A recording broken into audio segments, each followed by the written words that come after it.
Plates ready? This is Food School, Smarter, Stronger, Leaner podcast. Want to feel amazing, love the way you look in the mirror, and perform your absolute best in the gym, at work, and in life? You're definitely in the right place. Food. It's you. It builds every single cell of you. And if there is one thing every human being must master, it's food. Because at the very least, eating, you do it every day, several times a day, every single day. You might as well get good at it. I'm your host, Shurina from createyourself.today, your personal nutritionist and plate watcher, your diet guide and explorer, your fat loss coach and food inspector.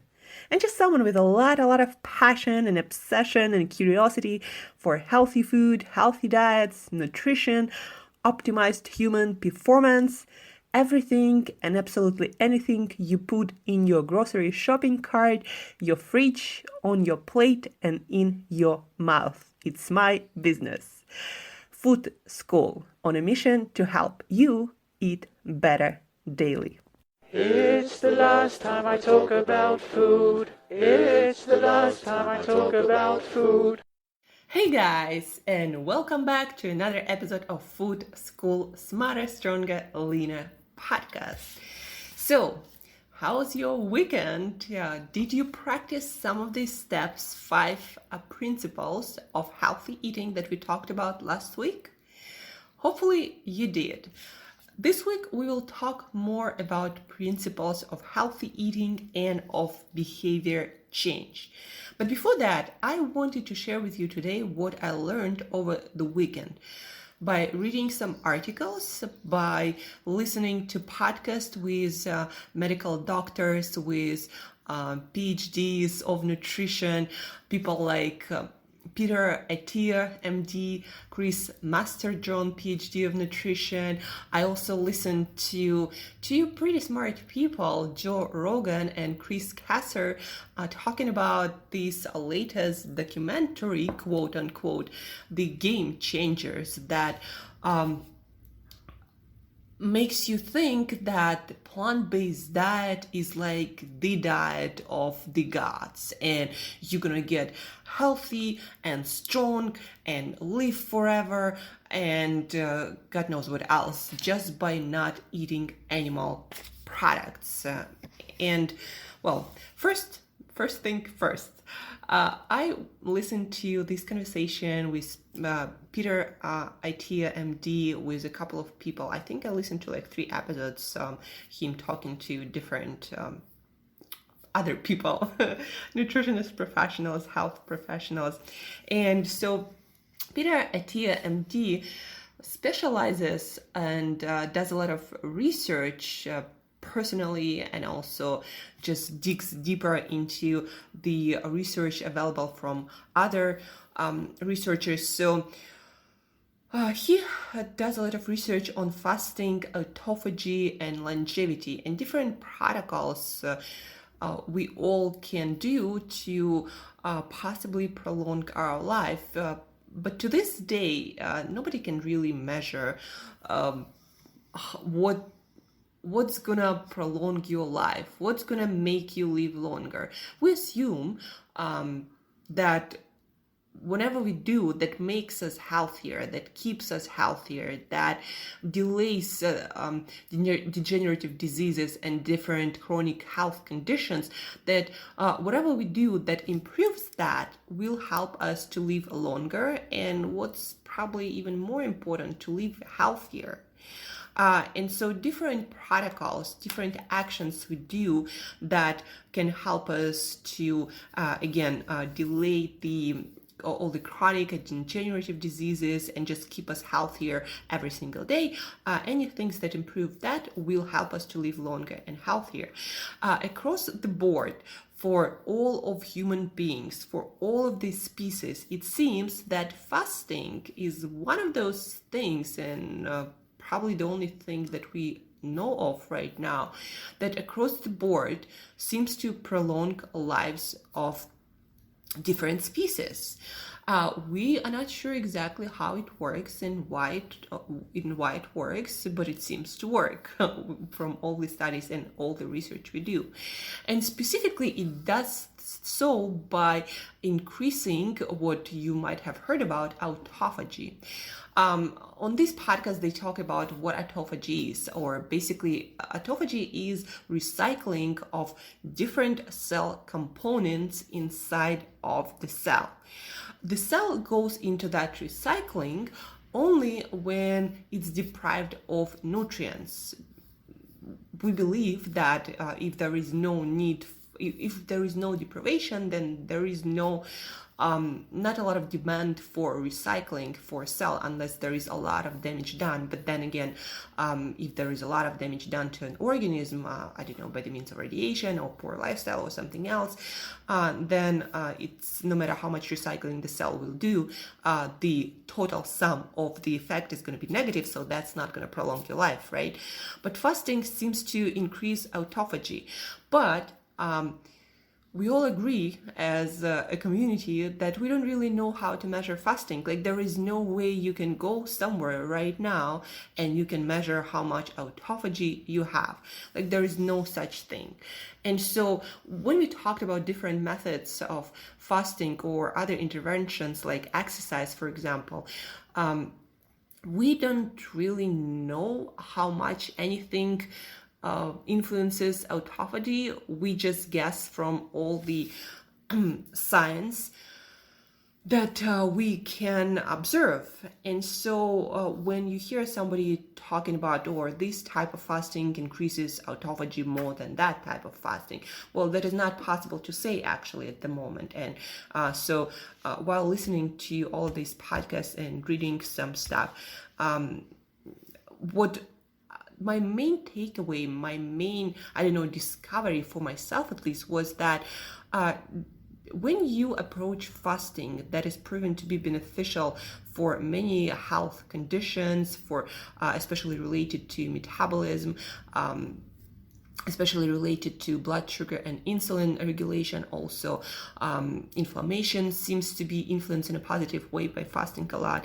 So when we talk about fasting and when you think about starting fasting practice, first and foremost, you got to keep in mind your goal. Like, for example, if your goal is gut health, then probably regular daily fasting, 14-hour of fast, like Sachin Panda, another PhD, I forgot what his PhD in, but he's a researcher of circadian biology, or basically how daylight cycle influences our health. So he recommends 14-hour of fast for every single human being for every single day. I mean, most of the days, unless it's like one of a kind occasion like Christmas once a year, right? So he recommends 14-hour of fast daily. And then when you do more than that, it seems to improve gut health for more people exponentially, like when you do 16 hours of fasting instead of 14, or when you do 18 hours of fasting instead of 14 hours of fasting. But then, of course, you also have to be careful to consume all the nutrients that you need in order for you to thrive, not to compromise your other aspect of health, yeah? But a gut health, you want to fast at least 14 hours of fasting, 14 hours a day. And as Sachin Panda recommends, the less of different substances you consume, meaning liquid substances, because food does interrupt that cycle. So no food allowed in that 14-hour fasting. But they still thinking about, herbal tea seems to be pretty good.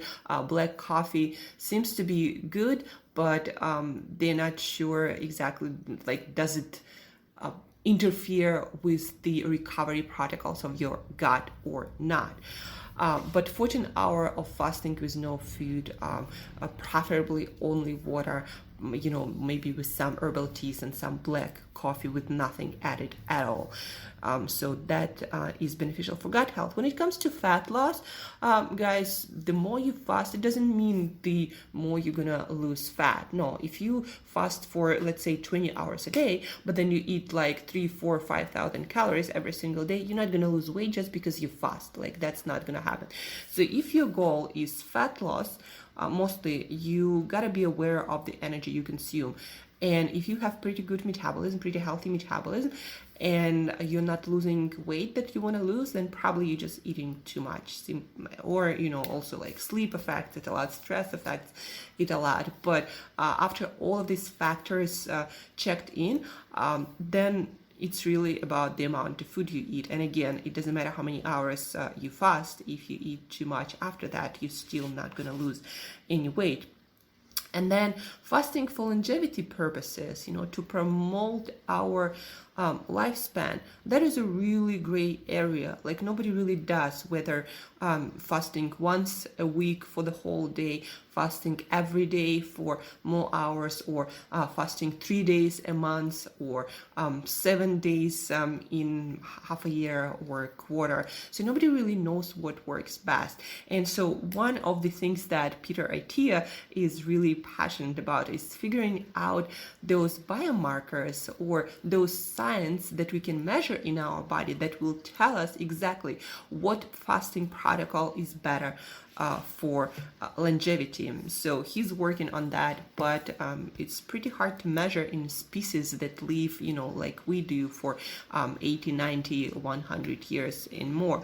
It's hard to measure those long-term biomarkers without having to wait for a person to live, till the end of their days. So that is still in development. But again, I want to point out here, I want to focus your attention on the fact that nobody really knows what's the best fasting protocol for longevity. For fat loss, if your goal is fat loss, the more important thing is probably the amount of food you consume, not the amount of hours you fast. That being said, eating late at night will interrupt your sleep and health, and that will affect your fat loss. Not having sufficient time between your dinner and between your breakfast will affect your gut health in a negative way, and that can also affect how your body stores fat, how much fat your body stores, and how you distribute your fuel and absorb nutrients in general. So 14 hours of fasting for gut health, not eating too late for circadian health that balances all the processes in your body according to daylight cycle. So all of that is important, all of that we know to this point. And so again, if somebody tells you that fasting for 20 hours is better for fat loss than fasting for 14 hours, there is no data really for that to say that, or that say that some type of fasting is better for longevity than other, and that one increases autophagy and that one does not. Again, there is no data. We have no means of measuring autophagy, so saying that something is better for it than the other thing, it's not possible at the moment. And so from fasting to game changers, if you haven't watched that documentary, that is on Netflix, by the way, then I would recommend you to watch it if you're someone who likes to learn more about nutrition, about eating, about food, about healthy lifestyle. And to cut the long story short, this documentary is about an athlete, a fighter, who had some injury, and then he learned about that plant-based diet and that some people seem to do really well on it, athletes specifically, and so he decided to do this vegan experiment, and he miraculously got his performance skyrocketing. He recovered really fast, and then he started to research all these other plant-based athletes and how they did some superhuman things going plant-based, and then how you're gonna have better erection and sex drive going vegan, and how heart disease is apparently caused by eating animal products, any sorts of animal products. And all of the data that is presented in the movie, all of it, except for how we treat animals, all of the other data is inaccurate, is based on poorly designed and outdated studies. And this movie is designed as a propaganda, meaning they skew the data in order for you to believe a certain thing. They do not present a balanced view, and a lot of times they would actually tell you inaccurate things, like saying that the amount of protein in certain amount of beef is the same exactly protein as you would get in some lentils and peanut butter.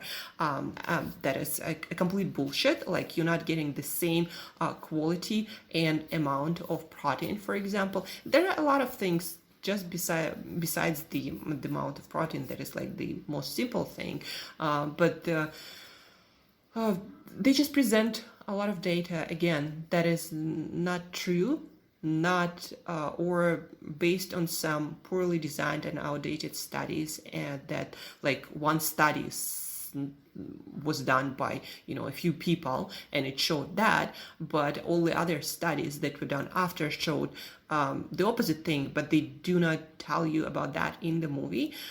So almost all of the data in the movie is really skewed to show you the picture that they want you to believe.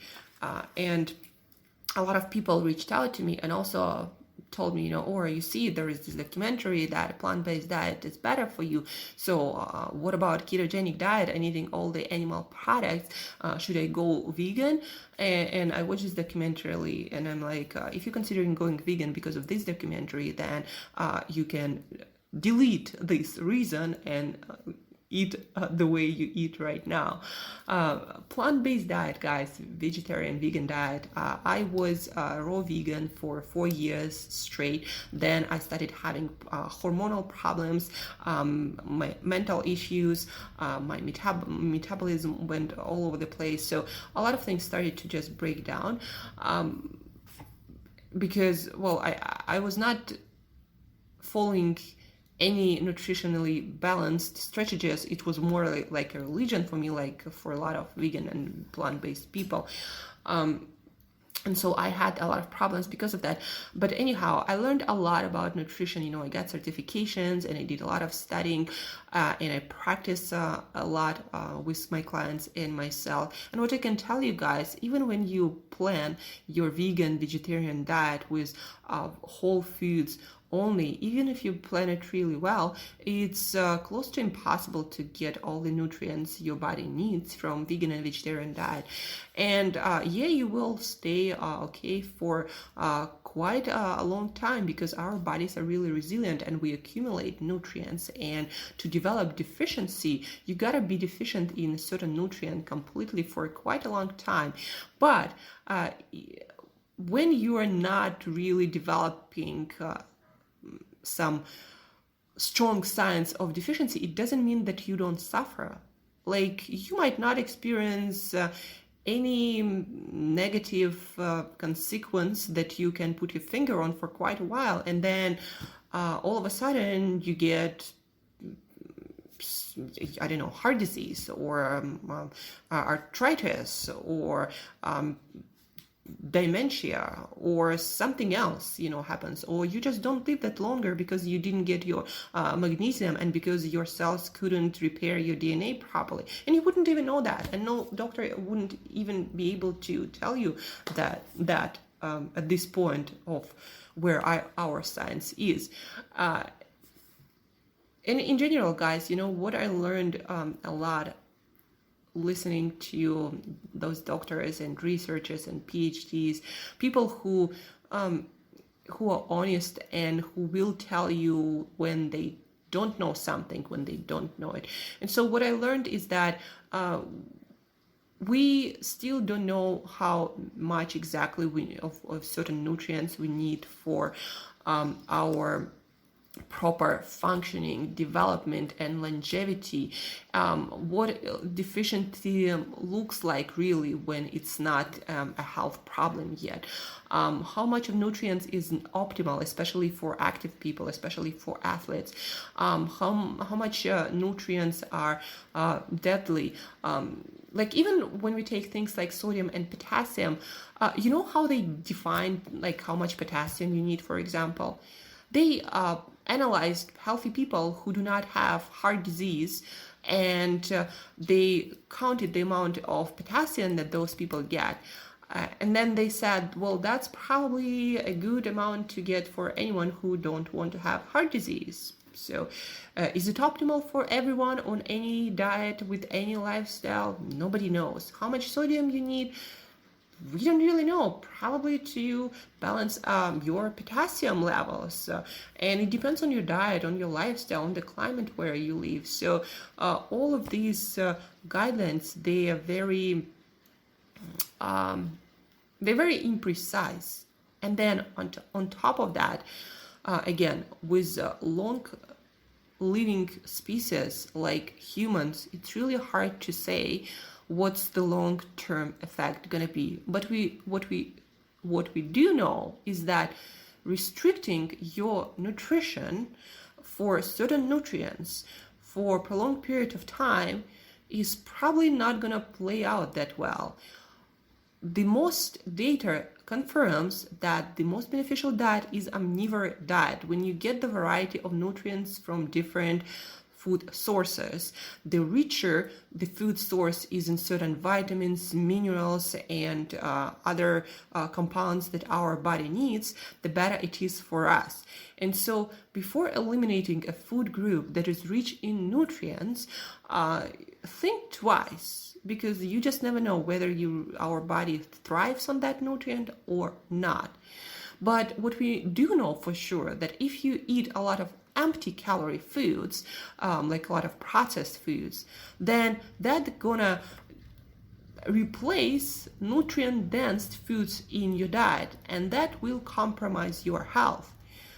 And you are playing a very dangerous game when it comes to health and your longevity and developing degenerative diseases over years, when you don't focus on nutrient dense foods, but instead focus on how much crap you can get away without putting on weight, because that is not a good short or long-term health strategy.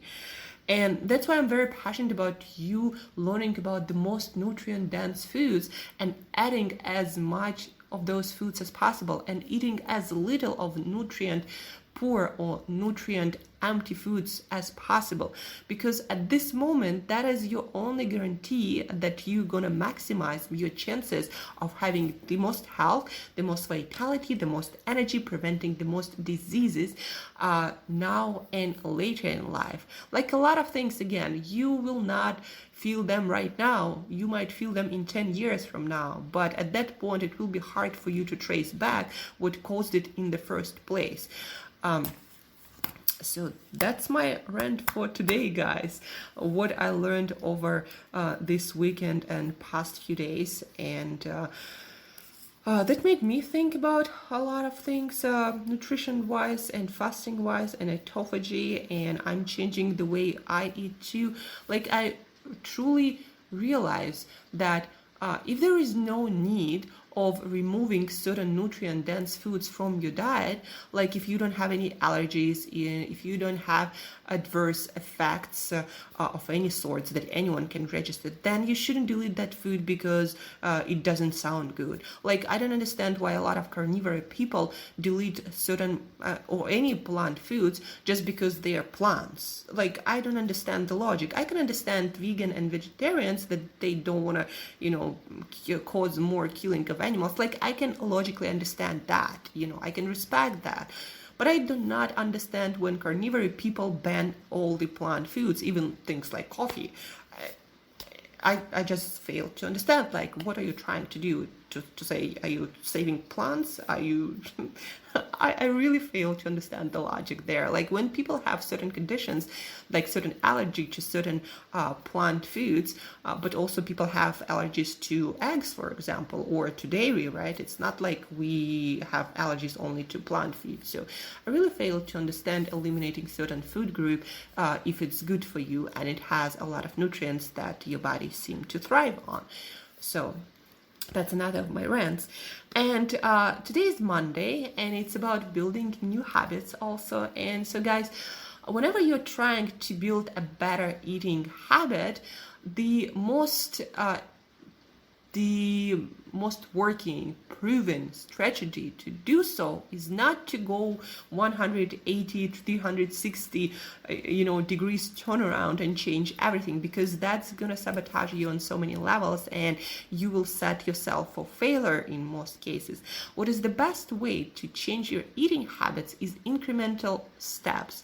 So what does it mean? So for example, this week, instead of snacking every time and anytime the food is in front of you, build some order around your meals. So have 3 meals, even if you start with 12-hour fast, let's say from 8 p.m. to 8 a.m., that's going to be already an improvement than if you were to eat till 10 p.m. and start eating again at 6 a.m. And eating is consuming any sorts of, even sugar in your coffee is considered to be eating, just to give you an idea.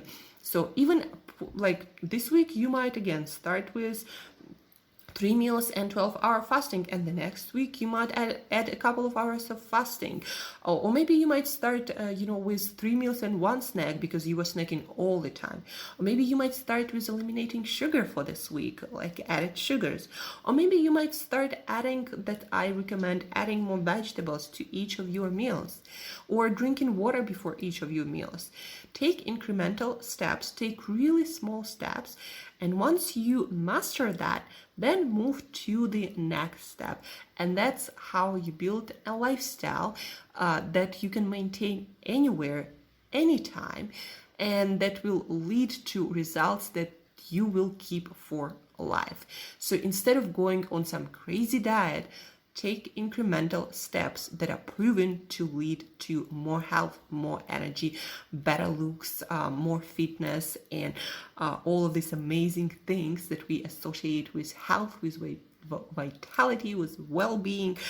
So incremental steps, that your way into a better lifestyle that leads to better health, better fitness, and that's what most successful people do. When we change our lifestyle, like for example, my example, it didn't happen overnight for me to start eating that clean, and most of my meals are like from a nutrition facts, dream nutrition fact table.